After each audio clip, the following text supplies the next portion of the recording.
Hello everybody, today I have a fun little story for you about my experience with an Airbnb host. I rented an Airbnb in Belgrade for a couple of nights and started doing my laundry. And he had this weird washing machine where there was a metal compartment that needs to be locked in a certain way. It was almost like a clip-on lock. Allegedly, I didn't close it properly, or so he said. And then I'm noticing that the washing machine was just on all night long. Weird, I could not turn it off, but I thought nothing of it, and I just slept through the night. The next morning, I get a belligerent message from the host saying that I'm breaking the rules of the house, that should be absolutely no noise after 10 o'clock, that he does not want to be getting any complaints from neighbors. And then I told him, well, there's something off about this washing machine, that I can't get it to turn off. So he just started sending me question marks, where all kinds of shocked emoticons. Like, what? Are you okay? What's wrong with you? So he sent his people, the maintenance people, to the apartment, and they determined that the washing machine indeed was broken, that it was not possible for me to retrieve my clothes from that metal compartment. And then they informed the landlord of this.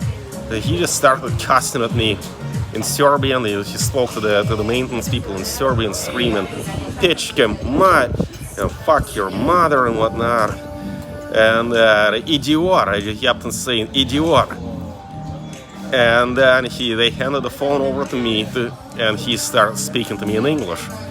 The washing machine is broken. We have to order a part, and you have to pay for it. Well, I don't know about that. I'm not sure. Did I really break this top-of-the-line washing machine? Is it really that easy, or was there some defect with it? So I just got my stuff and left. The Serbian maintenance guy was laughing. And meanwhile, he was listening to the landlord scream profanities at me. And the Serbian maintenance worker just apologized to me, saying, "Sorry, this guy's not Serbian. Sorry about him, he's just Italian." And then the same landlord began writing messages to me in German now on Airbnb, where he kept on saying the same phrase over and over again: "Wash machine kaputt, idiot. Wash machine kaputt, idiot. Idiot. Du verdammt idiot. You damn fool." Oh, I complained to Airbnb, and they refunded my money for the second night, but of course I paid him for the first night. But he kept on going at it. He kept on writing to Airbnb with that same phrase: "Wash machine kaputt, idiot."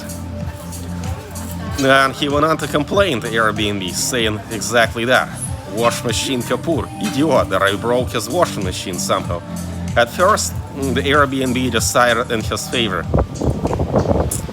But then, and the next time around, I appealed the case and explained that, look, is it really plausible that I broke this washing machine so easily? I mean, is it really that in and of itself? How much sense does it make that you didn't close the lock properly? Well, I did close it though. It started working, and then the machine just would keep on running. So I appealed the case to the Airbnb, and I won the case. And I followed up with the same "wash machine kaputt, idiot" landlord, and I noticed that he had another issue with a different client. That apparently he rented out his apartment to somebody else, and then he wanted to go back to Belgrade and share a room in that apartment. And of course his client said, no way, we're not doing that. So after a few negative encounters this landlord had with several tenants, that the Airbnb just banned them from the platform. So what are the key takeaways here? Airbnb protects you from scams. I wonder, was this guy trying to hustle me? Was his washing machine already defective, and he tried to get me to fix it for him? Oh, Airbnb took care of me there. But they also took his concerns seriously, despite how vulgar and unprofessional, outright insulting he was.